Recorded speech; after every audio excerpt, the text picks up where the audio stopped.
우리는 오늘 역사상 가장 풍요로운 시대를 살고 있다고 합니다.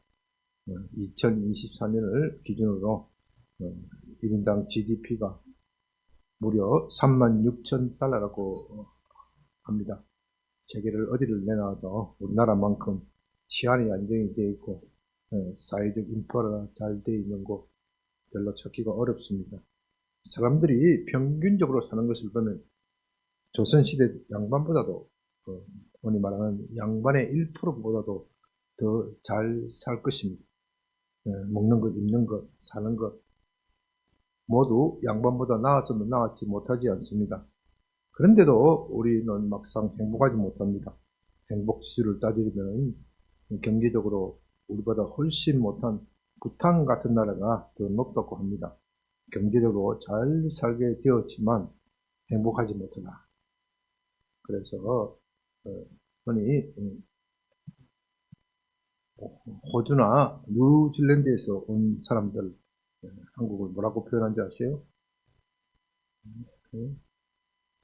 재미있는 지옥이다. 재미있는 지옥이다. 그렇게 표현을 합니다. 하여튼 한국 사람들이 별로 행복하지 못한 것 같습니다. 경제적으로 잘 살게 되었지만 행복하지 못하다. 그 모순이 어디에 있습니까? 저는 이런 문제를 다 다루려고 하는 것은 아닙니다. 그러기에는 시간도 부족하고 또 저의 지적 능력의 한계를 벗어나는 일입니다. 오늘 다루려고 하는 것은 그 중에서도 우리를 불행하게 만드는 것, 그 중에 가장 심각한 문제, 영혼의 상처에 관한 것입니다. 우리 사회에는 영혼의 상처를 입은 사람들이 너무도 많습니다. 멀쩡히 걸어다니는 것 같지만은 속에는 내상을 입고 있는 겁니다. 그 이유도 모르고 고통해합니다. 그 고통 속에 해결책을 찾아보려고 하지만 찾지 못하여 더욱 고독해집니다. 이제 살펴보겠지만 말씀 기도가 이런 문제를 해결하는 데 도움을 줄 수 있다. 저는 그렇게 믿고 있습니다. 말씀 기도는 하나님과의 관계를 회복하는 데 중점이 있습니다. 우리가 하나님과의 관계가 회복되면 그런 문제는 얼마든지 극복할 수 있는 겁니다. 오늘 이사야서 61장 본문은 바로 그런 것을 우리에게 약속하고 있습니다. 말씀을 전할 때 혹시 여러분 가운데 해결되지 않는 마음의 상처, 내상이 있다면 주님의 은혜로 치유함을 받고서 그 은혜를 누리고 또 그 은혜를 주위의 사람들과 함께 나누는 여러분이 되시기를 주님의 이름으로 부탁드립니다. 먼저 영혼의 상처라는 말에 대해 알아봅니다. 이 영혼의 상처라는 말 알 것 같기도 하고 좀 뭐라고 또 설명하기가 좀 어려운 것이기도 합니다. 상처라는 말은 원래 육체의 손상이 갔을 때, 몸에 손상이 갔을 때 사용하는 용어이지요. 영혼의 상처라는 말은 이것에 비유하여 마음 깊은 곳에 치유하기 어려운 타격을 받은 때 바로 그것을 말합니다. 이것은 학술상의 용어는 아니지요. 오늘날 물질주의가 지배하는 사회에서는 영혼이란 말 그 자체를 사용하지 않습니다. 심리학을 전공하는 사람들 사이에는 사용할 수도 있겠지만 그들도 무의식, 내면 이런 말을 주로 사용하지 영혼이란 말 별로 사용하지 않습니다. 그러나 영혼의 상처라는 말은 문학적 표현으로 아주 자주 사용되고 그 말을 들을 때 우리가 확실하게 개념 정의를 못하더라도 공감합니다. 그 이유는 인간 내면의 깊은 곳에는 무의식이나 내면 이런 학술적인 용어로 표현하기는 너무나도 복잡하고 오묘하기 때문입니다. 인간의 감정이 복잡해요. 그래서 하는 말이 있잖아요. 10길 물속을 알아도 한 길 사람은 모른다. 내 마음 나도 몰라.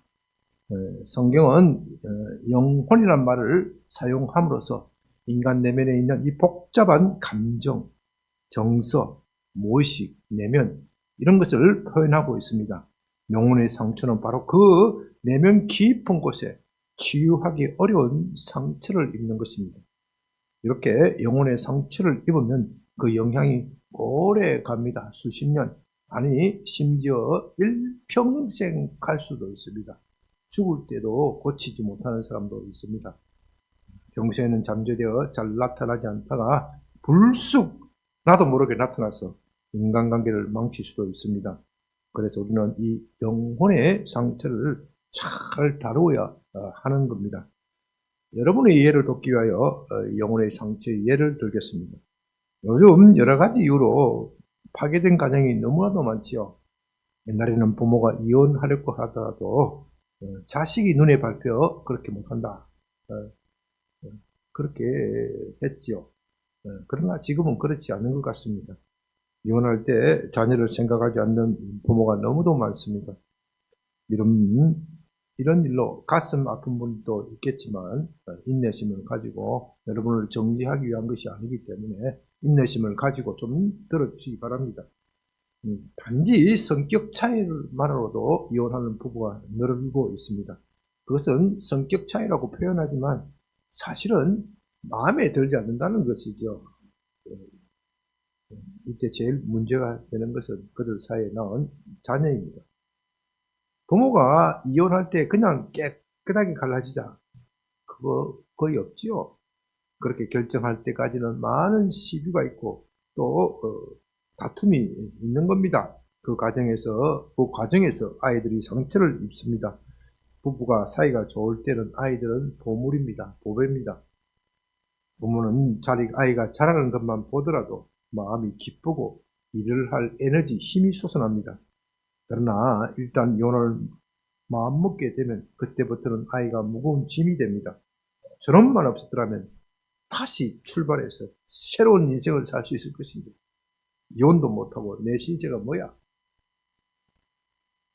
부모의 그런 마음을 누가 제일 먼저 알아차리겠습니까? 바로 그 자식입니다. 아이는 부모의 표정이 예전과 같지 않다는 것을 잘 압니다. 부부가 서로 싸우면서 큰 소리로 다투고 심지어 물건을 집어 던지면 아이는 자기도 모르게 굴속으로 움츠러듭니다. 또 부모가 그렇게 싸울 때 울면서 아이가 말리는 것도 보게 됩니다. 아이가 그렇게 말리는 이유도 따지고 보면 본능적으로 아이도 살기 위한 것입니다. 부모가 헤어진다면 도대체 나는 어디로 가야 하는가? 본능적으로 그렇게 걱정하는 것이죠. 바로 이럴 때 아이의 영혼에 상처를 입는 겁니다. 게다가 부모가 폭력적이라면 상처는 더욱 커집니다. 아버지가 어머니를 때리는 것을 보면 아이는 쉽게 상처를 입습니다. 또 아버지가 술에 취하여 자식을 때리는 부모도 심심찮게 있습니다. 아버지는 아버지 나름대로 또 이유가 있지요. 사는 것이 너무 지치고 뜻하는 대로 되지 않습니다. 딱히 화풀이 할 때도 없습니다. 그래서 괴로움을 잊기 위해서 술을 마시게 되고 술을 마시게 되다 보니 이성을 잃고 자기보다 약한 아내나 아이에게 폭언을 하고 또 때리는 겁니다. 요즘에는 또 반대로 여성들이 그런 경우가 많다. 맞는 남자 들어보셨어요? 뭐 그렇다 합니다. 이런 상처는 대물림합니다. 상처를 입은 사람이 다른 사람에게 쉽게 상처를 입힙니다. 그래서 부모로부터 상처를 받은 사람은 나중에 자식에게 상처를 줄 가능성이 높습니다. 여러분이 혹시 그런 상처가 있다면 여러분 스스로 조심하고 복음으로 치유를 받아야 합니다. 이렇게 악순환의 고리에 갇히면 정말 탈출하기가 어렵습니다. 제가 가정에서 일어나는 상처에 대하여 주로 말씀드렸는데 상처는 그것에 한정되지 않습니다. 주로 믿었던 사람에게 배신당하는 것, 큰 상처를 남깁니다. 특히 정말로 사랑했던 남자, 여자 배신당하는 것 견디기 어렵습니다. 지나친 관심도 상처를 낳지만 무관심도 상처를 낳습니다. 특히 어릴 때 부모의 무관심, 거절이 큰 상처를 남깁니다. 이렇게 한번 상처를 받으면 그 다음에는 아주 사소한 일에도 쉽게 상처를 입습니다. 여러분 제가 말씀드리는 것은 이런 말씀을 드리는 것은 누구를 정죄하기 위함이 아닙니다. 우리 자신이 솔직하게 하나님 앞에 드러내보고 치유책을 찾아보자는 겁니다. 우리 가운데 정도는 다르겠지만 이런저런 상처가 없는 사람이 어디 있겠습니까? 하나님의 말씀에는 힘이 있어 우리 영혼의 상처를 치유하는 능력이 있습니다. 우리는 본문을 중심으로 그 치유책을 찾고 인간관계를 회복하자는 겁니다.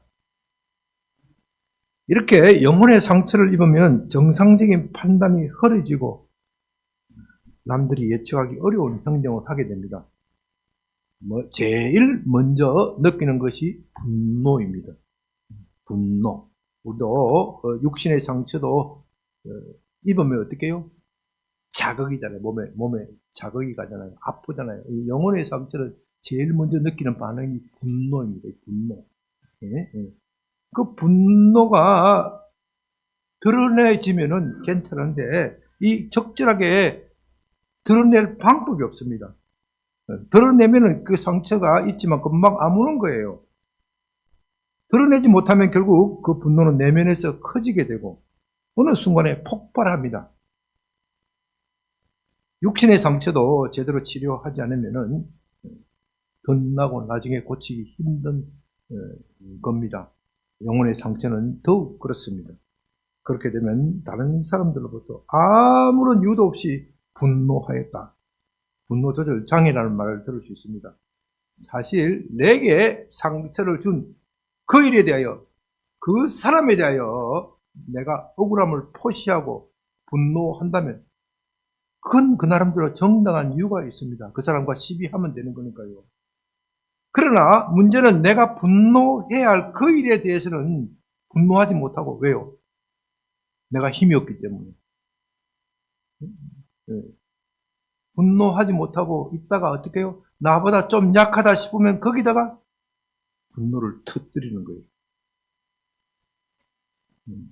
그것도 남미 보기에는 그렇게 중요한 일도 아닙니다. 그래서 다른 사람 보기에 사소한 일에 화를 잘 내는 사람, 신경질적이고 짜증이 많다, 히스테리하다, 그런 평가를 받게 되는 것입니다. 분노는 그래도 좀 나은 편입니다. 어쨌든 자기 안에 있는 화를 드러내는 것이죠. 그보다 심각한 것은 분노를 드러내지 않고 움츠리는 거예요. 이렇게 움츠려들기 시작하면 다른 사람을 만나기가 두렵습니다. 왜요? 상처받을 것이, 인간관계에서 상처받을 것이 두려워지기 때문에 사람을 만나기가 두려워집니다. 이것이 심화되면 사회성이 떨어지고 마침내 방 안에서만 지내게 됩니다. 그래도 살아야겠기에 게임과 같은 돈이 별로 들지 않는 가상세계에 푹 빠지게 됩니다. 가상세계에서는 왕도 되고 용도 되고 큰 소리 치면서 대리만족하는 것이죠. 여러분은 혹시 히키코모리라는 일본말을 들어본 적이 있습니까? 이 말은 방 안에서만 틀에 밖에 언둔 생활하는 청년을 말합니다. 이 히키코모리가 일본에서 처음 나온 말인데 일본이 먼저 아주 그런 심각한 사회 현상을 겪은 겁니다. 한국보건사회연구원 연구 자료에 의하면요, 6개월 이상 언둔 생활한 청년이 2024년 기준으로 54만 명, 5.3%, 청년의 5.3%라고 합니다. 우리나라 인구를 기준으로 봐도 전체 인구의 1% 이상이 이런 언둔 생활 청년입니다. 정말 심각한 문제죠. 사회적으로 엄청난 비용을 처리할 뿐만 아니라 우리 청년들이 그만큼 영혼에 병들어 있다. 상처의 대표적인 증상은 우울증이라고 할 수 있겠지만 그것에 한정되는 것은 아닙니다. 분노 조절 장애, 초조, 긴장, 이상한 몸짓, 때로는 틱 장애를 일으킬 수도 있다고 합니다. 정말 그 사람의 평소 기질에 따라서 다양하게 나타나는 것이 상처입니다. 문제는 이런 상처에 대해서는 마땅한 대책을 찾기가 쉽지가 않다는 겁니다. 있다고 하더라도 그 효과가 일시적인 것이기에 근원적인 치료는 정말 힘들다는 겁니다. 치료가 되었는가 싶은데 잠시 후에 다시 나타나는 것. 이것이 바로 영혼의 상처의 특징입니다. 상처가 깊으면 깊을수록 치료도 오랜 시간이 걸립니다. 정말 이렇게 하여 상처를 입은 사람은 자기와 끈질긴 싸움을 해야 합니다.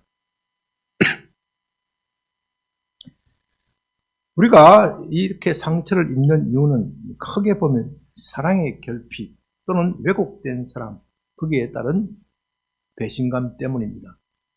궁극적인 이유는 뭐라고요? 사랑이 문제가 되는 겁니다. 사랑이 있으면은 그런 건 별로 문제가 되지 않아요. 우리가 사람이 살다 보면은 자기도 모르게 감정에 치우쳐서 때로는 자식에게 해서는 안 될 말이지만 집 나가! 할 수도 있잖아요. 그러나 부모가 정말로 사랑이 있으면 그게 별로 상처가 안 돼요. 우리도 어릴 때 그렇게 많이 들었거든요. 들었는데 그게 상처가 안 돼요. 왜? 부모가 힘든 일이 있어서 그런가 보다. 왜요? 조금 있다가 어떻게 해요? 부모가 그 말하고 미안하니까 꼭 안아주잖아요. 그러면 상처가 안 되는 거예요. 그러니까 이 상처의 근본적인 원인은 사랑의 결핍 또는 왜곡된 사랑. 왜곡된 사랑은 상처를 남깁니다. 자식을 너무도 사랑한 나머지 공부를 강요하는 경우, 부모가 원하는 그 방향으로 가기를 강요하는 경우, 부모는 잘 되기를 바라는 마음에서 그렇게 하겠지만 결국 자식이 느끼기에는 우리 부모는 참 이기적이다. 나를 사랑하지 않는다. 그렇게 느끼는 겁니다. 이제 성경은 이런 상태를 죽음이라는 말로 표현합니다. 뭐라고요? 이런 상태가 죽음.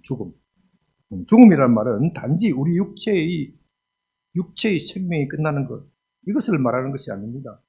그것을 넘어서서 서로 사랑이 단절되는 것, 이것을 죽음이라고 표현합니다.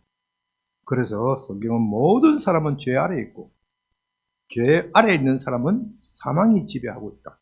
그렇게 표현합니다. 우리 모두는 이렇게 사망이 지배하는 사회에 살고 있습니다. 살아간 것 같지만 죽은 사람이 걸어다닌다. 그게 성경적 진단이다. 그런 뜻입니다.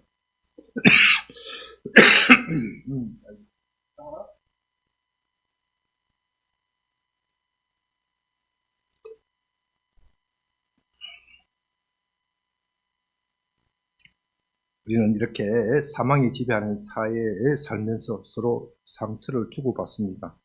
이것이 믿지 않는 사람의 공통적 특징이지만 믿는 사람도 그렇게 될 수 있다. 여러분 이것을 명심해야 합니다. 우리가 예수님을 믿었다면 그 악순환의 고리에서 벗어나야 하는데요. 그 벗어나지 못하고 여전히 그 세계에 갇혀있는 사람. 참 불행한 일이죠. 서로 믿는다고 하면서 서로 정오하고 상처를 주고받습니다. 그렇게 되면 사망이 여전히 우리를 쫓아와서 왕처럼 군림하고 있습니다. 이것을 벗어나야 진정한 믿음인데 그 정도까지 이르지 못한다는 겁니다. 여러분, 이 로마서가 왜 쓰여진지 아세요?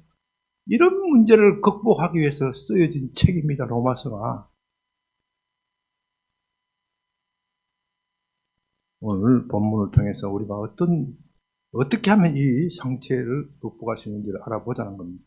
이사야서 61장 1절 주 여호와의 영이 내게 내리셨으니 이는 여호와께서 내게 기름 부어사 가난한 자에게 아름다운 소식을 전하게 하려 하십니다. 이사야서 61장은요 그리스도의 복음을 예언한 것으로 아주 유명한 부분입니다. 지금 이스라엘은 이사야가 예언할 때 이 이스라엘은 극도로 피폐해져 있습니다. 아니 그 시대는 그래도 나은 편입니다. 앞으로 더 무서운 흑암이 올 것입니다. 그 흑암은 그들이 상상도 못할 정도로 극심한 것입니다. 그들의 나라가 이방 민족에 짓밟히고 성전은 처참하게 파괴될 것입니다. 다수의 유력한 사람들이 바벨론 제국의 포로로 끌려가서 노예라는 비참한 생활을 하게 될 것입니다. 그 포로 생활에서 그들이 할 수 있는 일하고는 아무것도 없습니다. 적은 너무도 강하고 그들은 너무도 약합니다. 그런 상황에서 저항하면 저항할수록 고통만 가중됩니다. 그렇다고 해서 그들을 도울 사람도 없습니다. 말하자면 이스라엘 민족 전체가 전신의 상처를 입고 영혼의 상처를 입고 비틀거릴 것입니다. 이제 구원의 길이 있다면 오직 하나님께로부터 오는 것뿐입니다. 바로 그때 하나님은 절망 가운데 있는 그들에게 메시아를 보내주실 것을 약속하십니다. 메시아는 그들을 구원할 구원자입니다. 그들을 죄에서 구원해 주실 것입니다. 본문 1절에서 여호와의 영이 주 여호와의 영이 내게 내렸다. 여기서 내라는 말은 곧 메시아이신 예수 그리스도를 말합니다. 메시아이신 예수님은 이스라엘 백성의 영혼 깊이 뿌려 박혀 있는 그 상처를 고치십니다. 그렇기 때문에 그분이 전하는 소식이야말로 기쁘고 아름다운 소식, 그걸 뭐라 그래요? 복음이라고 하는 겁니다. 1장 1절 나를 보내사 마음이 상한 자를 고치며 포로된 자에게 자유를 갇힌 자에게 노임을 선포하며, 여러분 이 1장 1절 후반절에 있는 마음이 상한 자를 고치고 포로된 자에게 자유를 갇힌 자에게 노임을 선포하신다. 이 말씀을 들으면 예수님이 하신 일 중에서 무엇이 생각납니까? 저는요 마태복음 5장에 나오는 산상수훈의 서론 부분이 떠오릅니다. 그때 예수님은 갈릴리 온 지방을 다니면서 복음을 전파하시고 모든 병든 사람, 악한 귀신 들린 사람을 고쳐 주셨습니다. 병든 사람이란 육체의 병을 말하겠지만 귀신 들린 사람들은 영혼의 상처를 입은 것이다. 그렇게 말할 수도 있습니다. 사람이 영혼의 상처를 입은요 귀신의 공격의 대상이 됩니다. 그 귀신은요 그 상처를 자극해서 분노를 일으키고 절망감을 느끼게 됩니다. 느끼게 만듭니다. 그렇게 되면은 그 귀신이 거기에 또아리 들고 있기 때문에 어떤 인간적인 방법으로도 고칠 수가 없는 겁니다. 그렇기 때문에 에베소서 4장 26절, 27절에서는 분내는 것은 마귀에게 공격의 틈을 주는 것이다. 그렇게 표현합니다. 이제 예수님은 이런 사람을 고쳐주시면서 팔복에 대하여 말씀하십니다. 마태복음 5장 3절 4절에서 심령이 가난한 자가 복이 있다. 천국이 그들의 것이다. 애통하는 사람들이 복이 있다. 천국이 그들이 위로를 받을 것이다. 여러분, 심령이 가난한 사람, 애통해하는 사람은 어떤 사람입니까? 바로 영혼의 상처를 입은 사람입니다. 어떻게 영혼의 상처를 입은 사람이 복이 있을 수 있습니까? 이건 참으로 역설적인 겁니다. 하나님은 우리의 그 상처 입은 그 상처를 통하여 자신의 일을 하시겠다는 겁니다. 영혼의 상처를 입는다는 것은 매우 절망적인 상황입니다. 인간적인 힘으로 고칠 수가 없습니다. 그런 절망적인 상황이 오면 하나님을 향한 강한 갈망을 느낄 기회가 되는 겁니다. 하나님만이 나의 문제를 고칠 수 있다. 그래서 하나님을 향하여 마음이 가난해지고 애통해하는 겁니다. 하나님은 바로 우리의 그런 절망을 통하여 일을 하십니다. 우리가 전혀 기대하지 못했던 곳에서 구원의 손길을 내미십니다. 죄에 빠진 우리를 고치시고 하나님의 사랑을 다시 회복시켜 주십니다. 영혼의 상처를 고쳐 주십니다.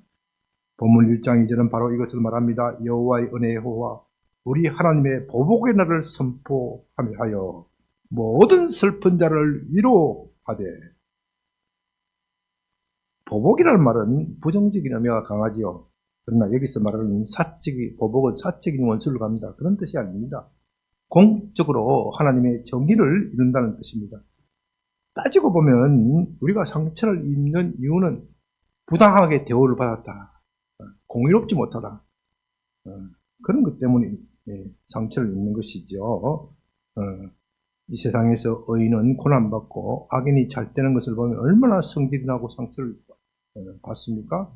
과연 하나님이 살아계신지? 하나님은 그런 불의한 상태를 때가 되면 종식하실 것입니다. 메시아의 나라가 도래하며 이 땅에 참된 정의를 이룰 것입니다. 다시는 불의한 일 때문에 상처를 받는 그런 일이 없을 것입니다.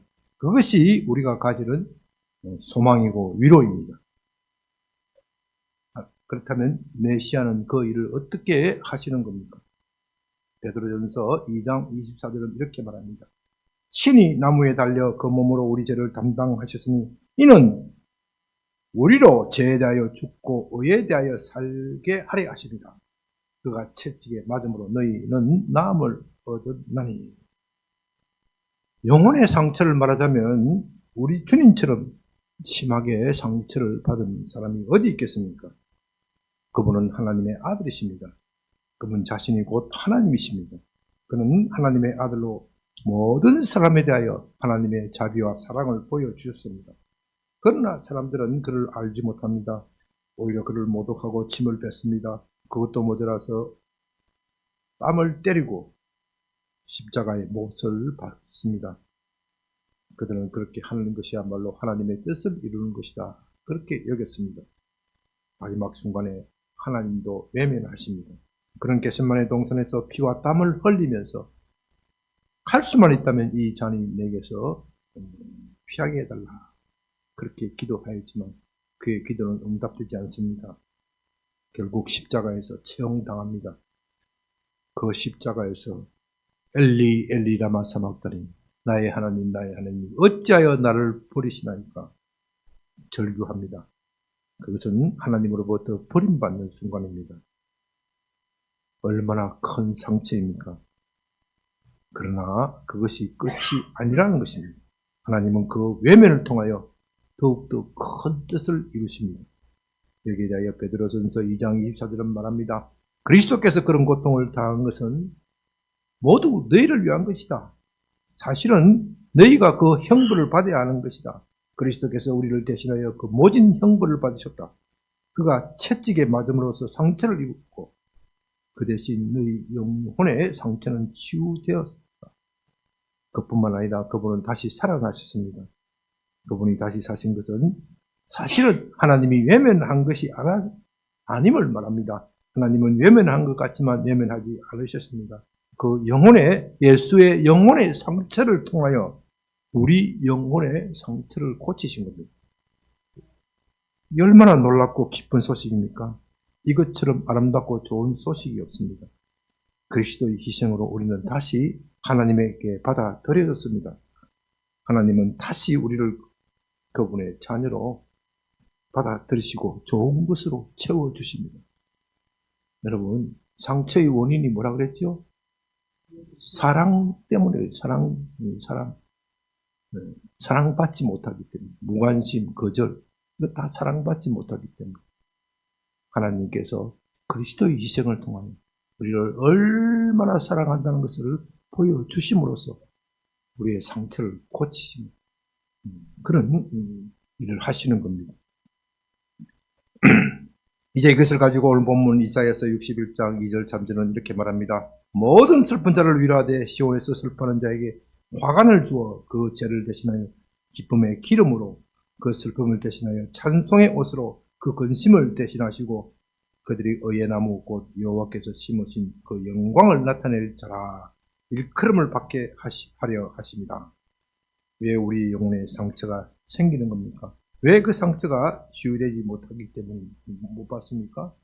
그 이유는 위로받지 못하기 때문입니다. 진정한 위로가 없기 때문입니다. 진정한 위로가 없기 때문에 거짓된 위로로 채우려고 하다가 상처가 더욱더 골마지고 깊어집니다. 그러나 그리스도는 우리의 상처를 치유하십니다. 우리의 모든 슬픔을 거두어 가시고 기쁨의 기름으로 채워주십니다.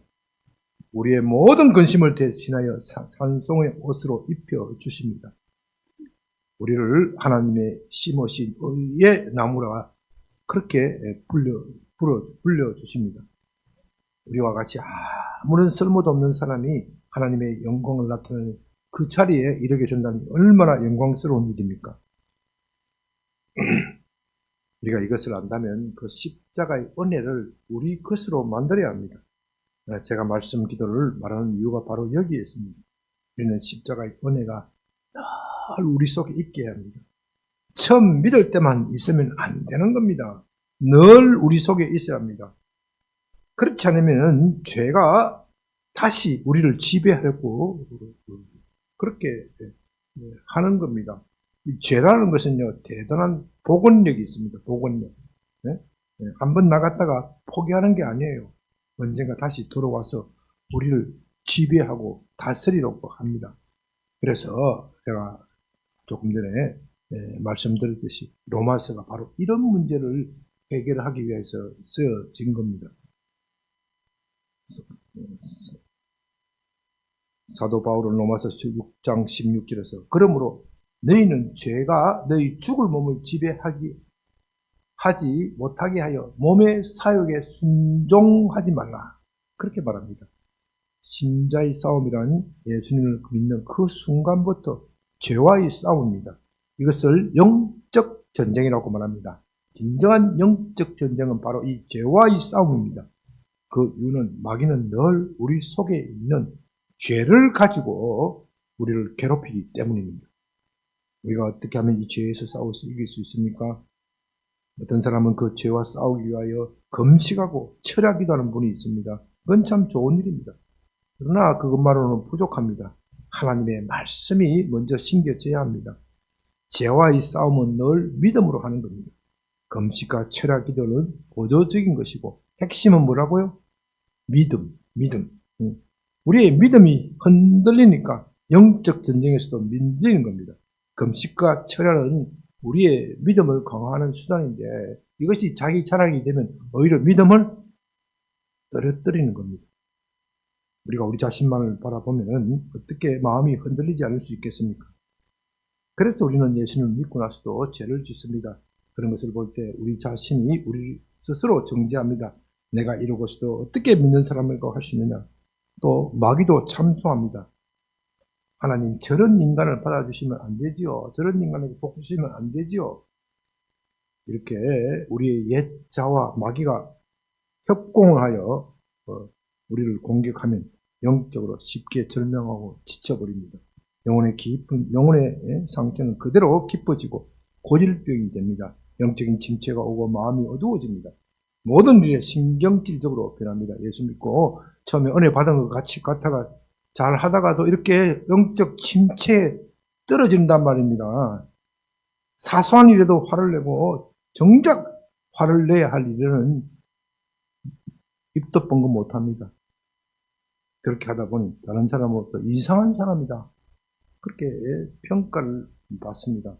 말씀 기도는 우리의 이런 영혼의 질병을 고칩니다. 오늘 본문 이사야서 61장 1절과 3절을 반복하여 읽으면서 그 의미를 생각하는 것입니다. 이때 중요한 것은 어떻게 해요? 소리를 내어 읽으라는 겁니다. 속으로 그냥 눈만으로 읽으면 효과가 반감이 됩니다. 머릿속에만 저장이 되는 것이 뿐이죠.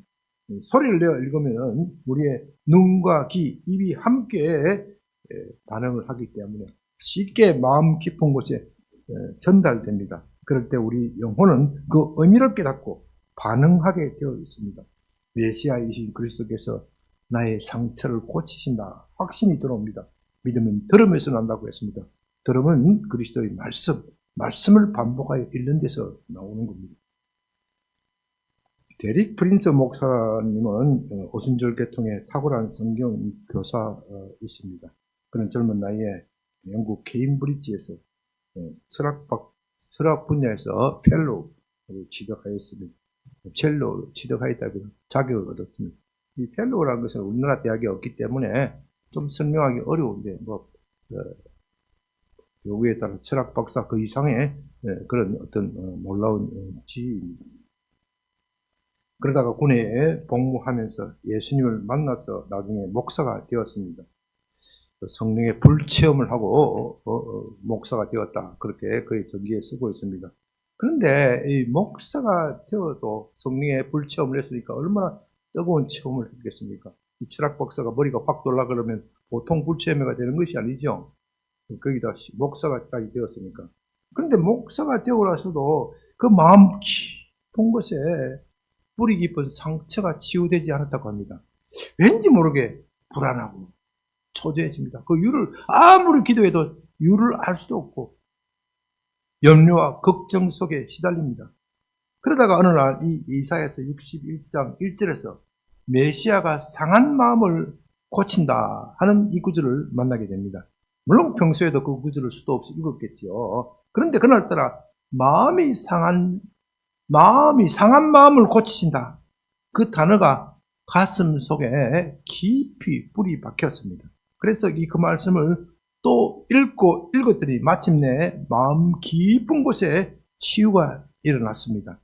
마음을 상하게 하는 영, 상심케 하는 영이 떠나는 것을 직접 느꼈다고 합니다. 그 후에는 어둠의 영이 다시 그를 괴롭히지 못하였습니다. 마침내 자유를 얻은 것입니다. 이렇게 말씀을 반복하여 읽고 그것을 바탕으로 기도하는 것은 힘이 있습니다. 말씀과 기도는 하나님의 은혜가 흘러내리는 통로입니다. 우리는 말씀과 기도를 병행하면서 하나님의 은혜, 성령의 치유하는 능력을 체험하게 됩니다. 이때 중요한 것은 말씀을 선포하면서 읽는 겁니다. 오늘 본문에 또 1절과 2절 선포라는 단어를 반복하여 말하고 있습니다. 선포는 속으로 우물거리는 것이 아니에요. 입으로 어떻게 해요? 담대하게 큰 소리로 외치는 겁니다. 옛날에 왕의 명령을 선포할 때 속으로 우물거리면서 선포하는 사람이 어디 있어요? 가장 큰 소리를 내어서 확신 있게 말하는 것이 바로 선포입니다. 우리가 그렇게 선포할 때 영적 세계에서 지진이 일어나게 되어 있습니다. 내 속에 있는 죄의 세력, 옛사람의 기질이 무너져 버립니다. 하나님의 말씀은 우리 영혼을 관통하고 그 깊은 곳을 뒤흔들어 놓는 힘이 있습니다. 나의 외부에 있는 마귀는 복음 선포에 벌벌 떨게 되어 있습니다. 복음의 승리, 복음의 선포는 영적 세계의 지각을 흔드는 능력이 있습니다.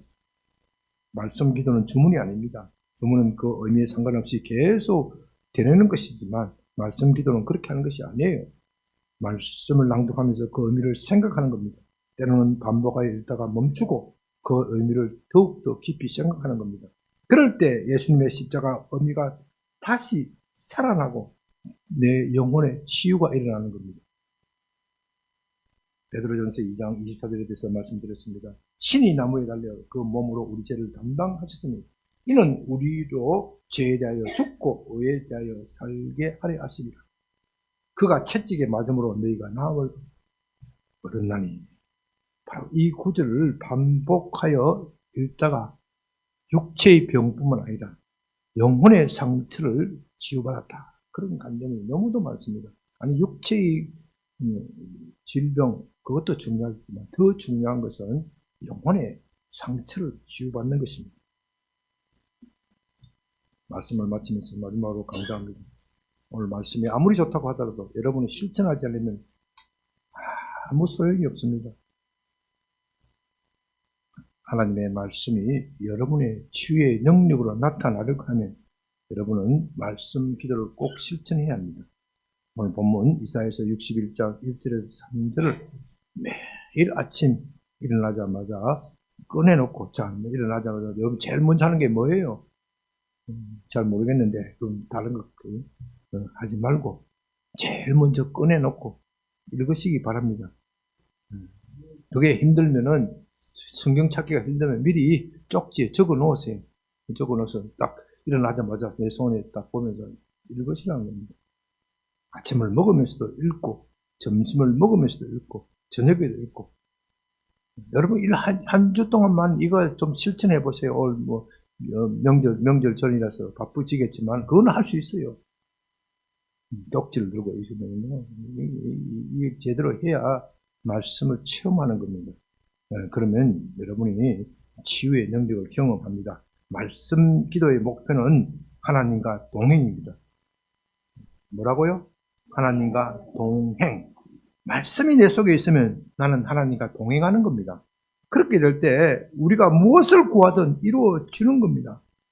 주님은 요한복음 15장 7절에서 너희가 내 안에 거하고 내 말이 너희 안에 거하면 무엇이든지 원하는 대로 구하라.